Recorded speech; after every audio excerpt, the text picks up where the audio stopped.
ইয়াত এটা ট্ৰেড ল'ব পাৰোঁ। চাওক 10:02 হৈছে। ইয়াৰ পৰা মোৰ যোনটো ডেইলি চাৰ্ট হয়, ডেইলি কেণ্ডেল হয়, সেইটো দেখি পেলাই লাগি আছে ওপৰলৈ যাব পাৰে। ইয়াত মই এটা অৰ্ডাৰ লগাম। টাৰ্গেটটো ছেম হ'ব যোৱাকালিৰ এইখিনি। যোৱাকালিও এইখিনি আছিল। ইয়াত এটা এন্ট্ৰি হৈ গৈছে মোৰ। চাওঁ কি হয়। একো নাই, এতিয়া লৈ লৈছো আৰু মানে অলপমান ষ্টপ লছটো মোৰ ডাঙৰ হৈ গ'ল ইয়াত এন্ট্ৰিটো কৰোঁতে, সেইটো কাৰণে বেয়া লাগি আছে, বেলেগ একো প্ৰব্লেম নাই। এইখিনিলৈকে আহিলে বুক কৰি দিম। 950, 25, 950।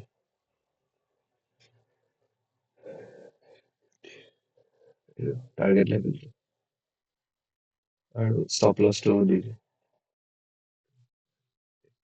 6। কেণ্ডেলটো বেয়াকে ক্লজ কৰে তেতিয়া ৰাম নাম সত্য কিবা কৰে এতিয়া ই চকু পকু। ইয়াত সি যদি যাব আছে সোনকালে 950 মানলৈকে বা 26,000 একচুৱেলি ৰাউণ্ড ফিগাৰটো হয়। মই এই চুইং হাইটো চাই আছো, এইটো যোনটো চুইং হাই আছে, এই চুইং হাইটো জল্দি জল্দি টেকেন আউট হ'ব লাগে মানে এইখিনি মানুহ বিলাকে যোনবিলাকে মানে কল চেল কৰি আছে, যোনে মাৰ্কেট তলত যাব বুলি ভাবি আছে, সিহঁতি এইবিলাকৰ ওপৰত ষ্টপ লছ লৈছে ন, এইখিনি এৰিয়াৰ ওপৰত। চ' এই চুইংটো যোনটো আছিলে এইটো বহুত ইম্পৰ্টেণ্ট। যোৱাকালিৰ পৰা ৰখি আছো একচুৱেলি এইটো চুইংটো অহাৰ কাৰণে, এইখিনি এৰিয়া অহাৰ কাৰণে। আৰু এইটো ক'ব নোৱাৰি কিন্তু তাৰ পৰা বোলে সি একদম ওপৰলৈকে যাব আছে, ওপৰতো গুচি যাব পাৰে তাৰ পৰা। বিটকইন যদি বিটকইন পৰে ইণ্ডিয়াৰ মাৰ্কেটৰ ওপৰত যাব পাৰে। ইয়াত এটা মমেণ্টাম হ'ব পাৰে যদি হাইটো ভাঙে। 908.5, 8.9 লাগিছে। 908.9, 909 কৰিলে না হৈ গৈছে। 909.35 হাই লাগি গৈছে। এতিয়াও যদি কোনোবাই ল'ব খোজে এইটো ট্ৰেডটো, এতিয়াও তাত 1:2 মান বাকী আছে। 1:2 এদিনত ইণ্ট্ৰাডে হিচাপত হৈ যায় ধুনীয়া। এইটো লেভেলো আৰামত টাচ কৰিব পাৰে আজিৰ ডেটটোতে। আজি যিহেতু এক্সপায়াৰী হয় চেনচেক্সৰ। বিটকইন ওপৰত গ'লে মোৰ চিন্তা লাগে, বিটকইন ওপৰত যোৱা মানে ই ৰখি যায়। 950টো একচুৱেলি মই বহুত ছেফলি থৈ দিছো। এইটো আপুনি 26,000টো ধৰিব পাৰে, কিছুমান মানুহে 26,050ও ল'ব। 26,040, 26,000ৰ অলপ ওপৰত যাব বুলিও কিছুমানে টাৰ্গেটো লয়, কিন্তু মই ছেফলি খেলি ভাল লাগে। ডেডলি কেণ্ডেল বনিছে গোটেই 15 হাই।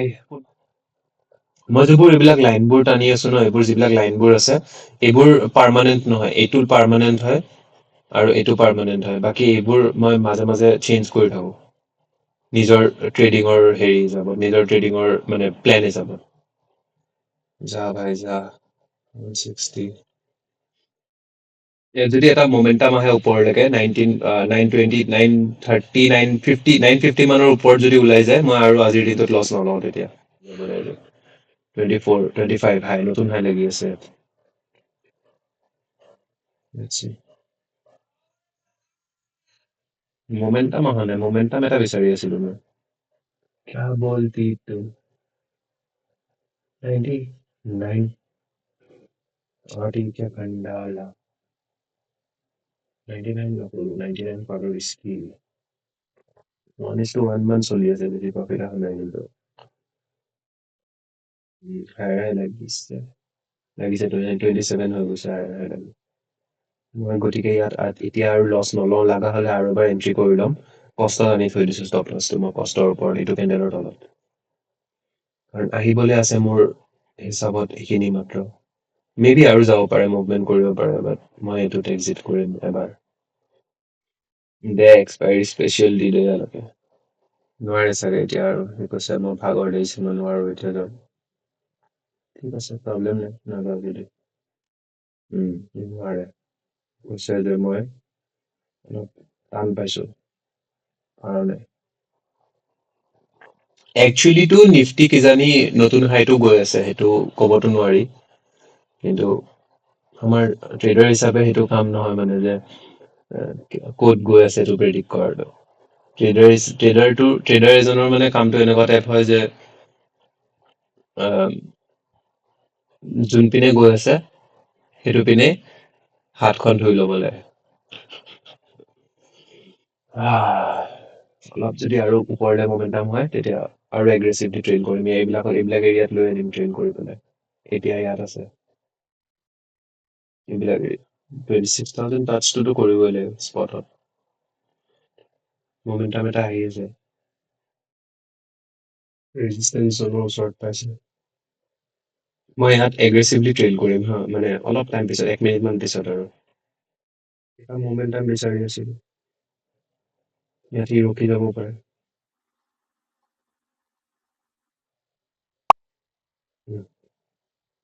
কিমান আছিলে 16।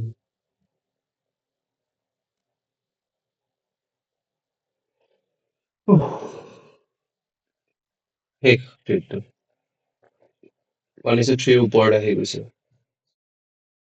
এইখিনি এইখিনি যিহেতু টপৰ এৰিয়া আহি পাইছে, মানে এইটো যোনটো ৰেজিষ্টেঞ্চ কৈ আছিলো মই, এইটো ৰেজিষ্টেঞ্চৰ ওচৰত যিহেতু আহি পাইছে, ইয়াত অকণমান চাইডৱেজো হৈ যাব পাৰে, মানে কনচলিডেট কৰিব পাৰে ইয়াতে অকণমান দেৰি চাইডৱেজ হৈ পেলাই, তাৰপিছত আকৌ ব্ৰেকআউট হ'ব পাৰে।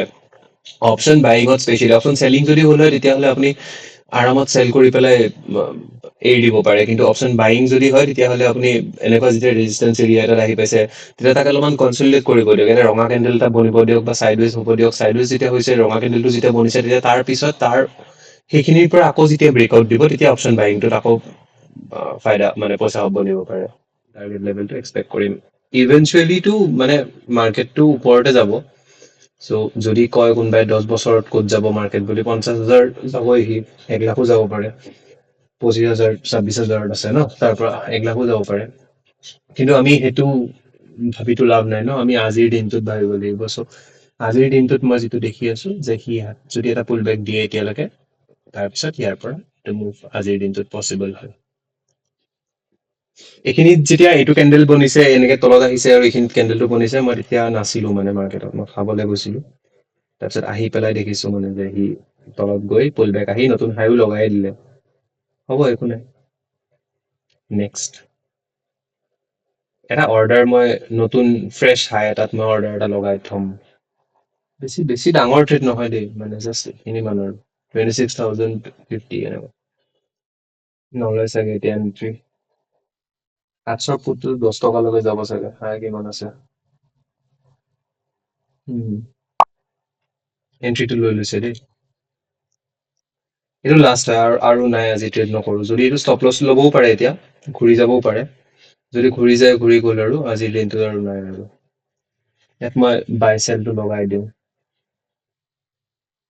এইখিনিতে ষ্টপ লছ হা, এইটো কেণ্ডেলৰ তলতে ষ্টপ লছ হয়। আৰু স্পটৰ হিচাপত 1:2.3, 1:2.3 মানৰ ষ্টপ টাৰ্গেট। 1:2 হ'লেও মই ললো হয় ট্ৰেডটো, যিহেতু ছেকেণ্ড হাফ হয় আৰু ট্ৰেণ্ডটো আপ ট্ৰেণ্ড হয়, আৰু মই অপশ্যন বাইঙত ট্ৰেডটো ল'ম, গতিকে পাৰি। এইখিনিলৈকে আহিলে মই বুক কৰি ল'ম। পাৰা নাই। ষ্টপ লছটো লোৱা নাই কিন্তু এতিয়ালৈকে, লৈ ল'ব চাগে। 26,000-ৰ ওপৰত এবাৰ যদি যায়, চাইকলজিকেল লেভেল হয় ন, চাইকলজিকেল লেভেল কি হয় বা কেনেকে আইডেন্টিফাই কৰে, এইবিলাক চিম্পল হয়। 26,000 আছে ন, চ' এইটো চাইকলজিকেল লেভেল হয়। 994, 995, 26,000 টাচ নকৰাকে পৰি নাযাব লাগে বে। মানে 26,000-ৰ ওপৰত গৈ পেলাই পৰি যায় যদি সেইটো এটা বেলেগ কথা। সি মানে ক'লে এনেকুৱা টাইপ যে মানে, ঐ মই 26,000-ৰ ওপৰত গৈ আছো, তহঁতে আহ যদি কোনোবাই কিন যদি কিন, এনেকে দৌৰা-দৌৰি লগাই দিব। দৌৰা-দৌৰি লগাই দিয়াৰ পিছত যেতিয়া মানুহবিলাকে দৌৰা-দৌৰিকে, এতিয়া ইমান দেৰি বাই কৰা নাই সিহঁতে ভাবি আছে 26,000-ৰ ওপৰত যাব নোৱাৰে, বাদ দে নিফটি যাব নোৱাৰে, ই ক'ত নো পাৰিব এনেকুৱা। যেতিয়া সি 26,000-ৰ ওপৰলৈকে যাব, যোৱা যেন দেখিব, বা নটিফিকেশনো আহি যায় ন, মেছেজ বিলাক আহি যায় ব্ৰকাৰ বিলাকৰ পৰা, Nifty is crossing psychological level 26,000, এনেকে যেতিয়া সেইবোৰ দেখি পেলাই কোনোবাই আহি চাৰ্ট খুলিছে আৰু বাই কৰিম বুলি ভাবিব, তাহাঁতক ক'ব যে নাযাওঁ ঠগালো সেনেকুৱা। চ' মই এইটো এক্সপেক্ট কৰি আছো যে এবাৰ 26,000 ওপৰলৈকে এইটো মই এক্সিট কৰি দিম তেতিয়া। 2 পইণ্ট আছে চাওক, ইয়াত আপুনি হাইটো দেখি থাকে, এইখিনিতে হাইটো দেখি থাকে 998.20 হাই লাগিছে। একো ঠিক নাই, নতুন হাইও বনাই দিব পাৰে গোটেই সপ্তাহটোত, মানে ফ্ৰাইডে কালিৰ দিনটো আছে ন, ফ্ৰাইডে সি নতুন হাই লৈ গুচি যাব পাৰে, 26,100, 26,200, 26,200ও গৈ পাব পাৰে সি। একো ঠিক নহয়, ইমাৰ্জিং মাৰ্কেট হয় ন ইণ্ডিয়া, আৰু আছে ন ওপৰত বহি পেলাই মানুহবিলাক সিহঁতি হেল্প কৰি আছে। মই ইয়াত পাৰ্চেল বুকিং কৰি ল'ম, মই আৰু লছ হ'বলৈ নিদিওঁ মানে, যিহেতু 26,000 পাৰ হৈ গৈছে সি, ইয়াৰ পৰা ঘূৰিবও পাৰে, একো ঠিক নাই। এইটোত একচুৱেলি ট্ৰেইল কৰিব নোৱাৰি, সেইটো কাৰণে পাৰ্চেল বুকিং কৰিব লগা হৈছে। আল্টিমেটলি মেনেজ কৰাটো ইম্পৰ্টেণ্ট হয়, মানে ট্ৰেডটো মেনেজ কৰাটো। মই উঠি গৈছিলোঁ এইমাত্ৰ পানী খাবলৈ, কিন্তু এইটো এক্সিট কৰাই দিছে। আহি পেলাই চালোঁ, আহি দেখিলোঁ এইটো এক্সিট কৰাই দিছে। এইটো মোৰ এতিয়া 0-0 হৈ গ'ল, কষ্ট মানে 0-0 আৰু, মানে একো প্ৰফিট নাই, একো লছ নাই, এনেকুৱা টাইপ হৈ গ'ল। 50% ইয়াত বুক কৰি লৈছিলোঁ ন, 1:1ত 50% বুক কৰি লৈছিলোঁ। তাৰপিছত ৰাতিপুৱা ইয়াত এটা লৈছিলোঁ, সেইটো ট্ৰেডটো ভাল চলিছিলে, সেইটোৰ প্ৰফিটটো আছে।